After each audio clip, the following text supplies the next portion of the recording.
Hola a todos, bienvenidos a esta presentación. Soy Stephanie Mesa, estudiante de Psicología de la Universidad de los Andes, y en esta oportunidad conoceremos acerca del tema de las fases del conflicto y sus medios de resolución dentro del entorno organizacional.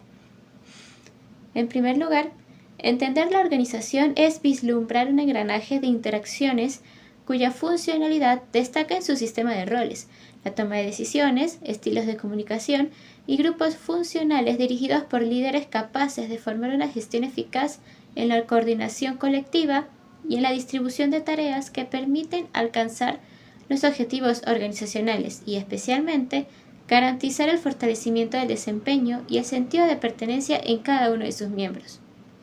Por lo tanto, ante la continua exposición de dinámicas grupales, donde confluyen ideas, convivencias y consensos, resulta común el intercambio de diferencias y desacuerdos que generan contraposiciones o actitudes competitivas que pueden escalar a una hostilidad entre los miembros y equipos de trabajo, por lo cual la creación de resoluciones estratégicas funciona como un agente regularizador para mantener la sintonía del grupo cuando a partir de estas distinciones pueden ocasionar conflictos internos, transformando el clima laboral y el funcionamiento general de la organización. Debido a esto, es importante conocer las fases de un conflicto en las organizaciones para poder abordarlo de manera efectiva, al identificar cuál es la naturaleza del conflicto, la percepción de los individuos, los recursos y los procesos que interfieren y en qué fase del conflicto se encuentra. Por lo tanto, es posible aplicar a partir de esto estrategias específicas para una gestión efectiva y oportuna, así como desarrollar habilidades para manejarlos de manera eficaz y constructiva. Ahora bien, vamos a conocer acerca de las fases del conflicto y su escalada. Y para ello, se describen tres principales fases y su impacto en la organización. En primer lugar, se expone la fase de intensificación, donde da lugar a una escalada del conflicto al momento que ocurre una evitación al problema, insatisfacción o necesidad que ocurre entre el individuo o los grupos de un sector laboral.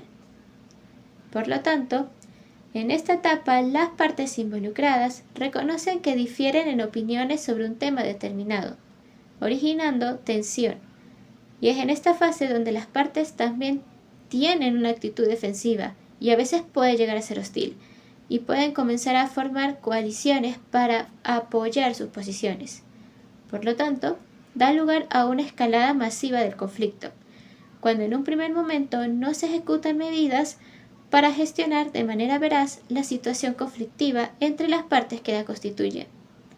Tengamos, por ejemplo, cuando los directivos evitan crear medidas frente a las necesidades, desacuerdos o inequidades presentadas en los departamentos de la organización, lo cual promueve un ambiente de insatisfacción e incertidumbre entre los empleados y se comienza a implementar tácticas duras de coacción y amenazas.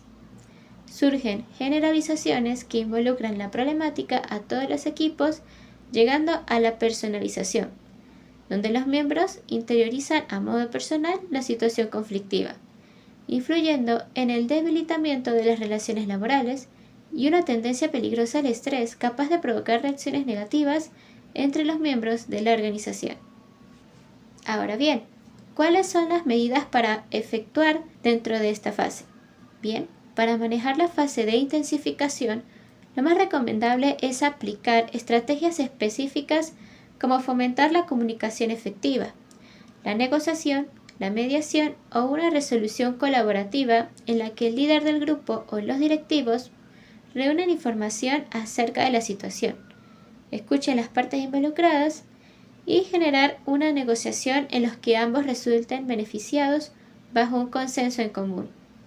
En segundo lugar, se establece la fase de estancamiento, el cual representa un punto donde el conflicto alcanza un límite en su escalada debido a que las partes involucradas pueden carecer de información o recursos para gestionar la situación, o cuando ninguna de las partes ceden ante el valor de sus intereses, concepciones o posiciones frente al evento en cuestión. Por lo tanto, es posible comentar que durante esta fase la situación no evoluciona, no empeoran las cosas, pero tampoco mejoran. Por lo tanto, puede además interpretarse como un periodo de congelamiento, donde las partes se estancan por encontrar las alternativas pertinentes y no logran encontrar un consenso, ya que se perciben actitudes inflexibles para abordar la problemática. Ahora bien, ¿esto cómo sucedería en una organización?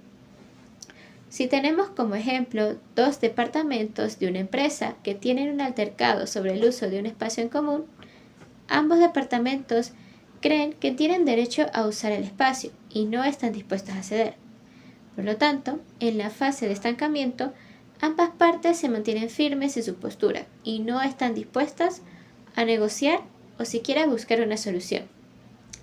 Por lo tanto, para solucionar el estancamiento en este caso, puede recurrirse a un mediador o árbitro para garantizar alternativas que beneficien a ambas partes involucradas y se generen una lista de condiciones que permiten que los departamentos logren colaborar en sinergia con el espacio.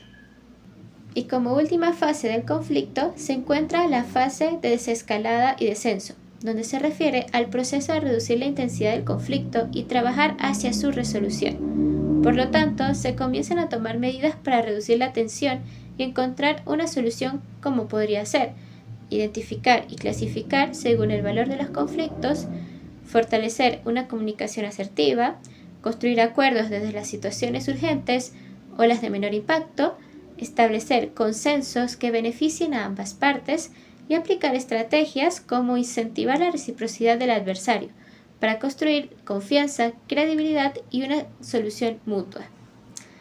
A su vez, tengamos por ejemplo que dentro de una organización, como puede ser la industria de alimentos de la Nestlé, reconocida por desempeñar o generar uno de los entornos laborales con mayor productividad alimentaria y de promover una gestión organizacional positiva basada en el bienestar de sus empleados, tiene como plan cambiar la imagen y producción de un cierto alimento para generar mayores ganancias, mientras que algunos de los miembros del Departamento de Finanzas afirman que es una medida que realmente es beneficiosa para la organización eliminar precisamente el producto del mercado.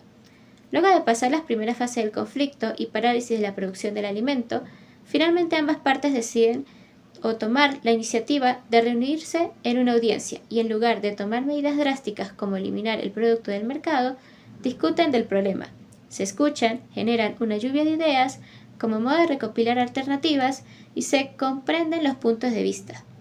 Una vez que se han discutido los problemas, ambas partes pueden comenzar a trabajar juntos para encontrar una solución.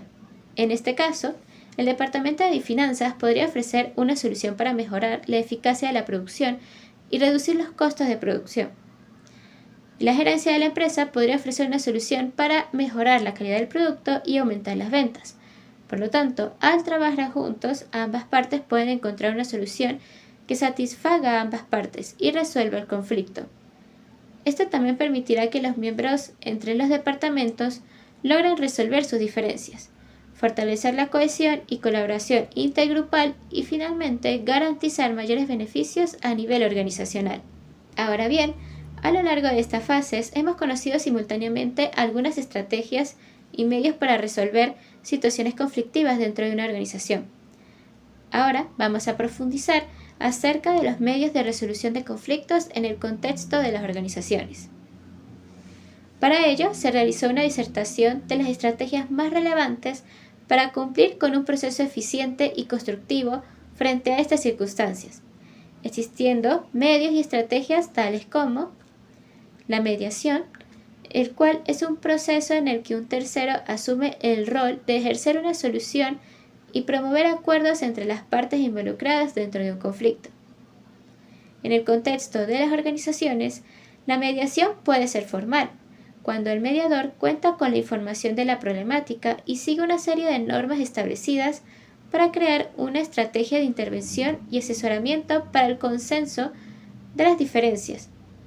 O también puede recurrirse a algo informal, cuando la problemática escala a una personalización en la que los involucrados crean un ambiente de tensión y confrontación. Por lo tanto, trata de afrontarse a los conflictos de manera más dialogante y positiva, por lo que el mediador puede ser una persona que actúe de modo intuitivo, asertivo y espontáneo ante la situación del conflicto. En tanto, la mediación informal se enfoca en la resolución de conflictos de manera rápida y efectiva, sin la necesidad de seguir un proceso rigurosamente planificado. Por otra parte, la conciliación es un proceso en el que las partes involucradas en un conflicto buscan llegar a un acuerdo satisfactorio. Por lo tanto, el conciliador ayuda a las partes a comprender el conflicto desde una perspectiva común y genera propuestas para resolverlo. Aunque busca el consenso, a veces las diferencias y la falta de responsabilidad pueden dificultar la obtención de resultados esperados. Sin embargo, el conciliador promueve estrategias activamente de modo que los miembros logren adquirir conciencia durante el proceso. Los motiva a entender la problemática desde los diferentes puntos de vista y, en las organizaciones, el conciliador explora las alternativas que generan propuestas e intervenciones y finalmente llegan a un acuerdo sobre, por ejemplo, la asignación de recursos. El arbitraje sucede al momento en que una o varias personas, desde una actitud imparcial, son asignadas en el proceso de conflicto para reunir la información, resolver y construir las bases para llegar a un acuerdo común entre las partes. Por lo tanto, consiste en un medio que no necesariamente satisface a cada uno de sus expectativas o necesidades entre las partes. No obstante, forma un proceso con mayor rapidez y menor costo, por lo que las partes que atañen en el conflicto asumen las estrategias y acuerdos postulados por el árbitro. Por último, tenemos la negociación, como proceso participativo donde la comunicación es fundamental para garantizar una resolución efectiva del conflicto y a partir de ello permite legitimar los acuerdos. De esta manera, la negociación reúne elementos como la empatía, flexibilidad, adaptabilidad, proceso de análisis de las fuentes de conflicto y la toma de decisiones oportunas para favorecer las partes que lo conforman, promoviendo a su vez el bienestar, cooperación y también la libertad de poder expresarse entre las partes involucradas. Es importante conocer la existencia de distintos estilos de negociación, entre ellos se pueden destacar la negociación inmediata, basada en crear una negociación rápida y eficaz donde se promuevan una serie de objetivos a cumplir, sin involucrar el grado de cohesión o afinidad interpersonal, por lo que se puede llegar a vislumbrar el accionar de un mediador o árbitro, que forma una solución contundente y rápida a la situación. Por ejemplo, en el momento que se haga como un tipo de negociación compraventas, la negociación inmediata es común. Las partes involucradas buscan su propio beneficio y pasan sus objetivos en aspectos como el precio, es decir, fijan sus metas en relación al precio, la garantía, los plazos de entrega o la financiación.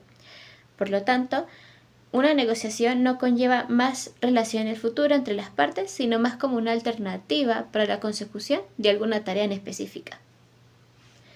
Por el contrario, la negociación progresiva es un tipo de negociación en el que se busca establecer una relación personal entre las partes involucradas antes de comenzar a negociar. Es decir, los negociadores prefieren crear, antes de cerrar algún acuerdo, un vínculo de confianza para poder llegar a la fórmula más beneficiosa para ambas partes.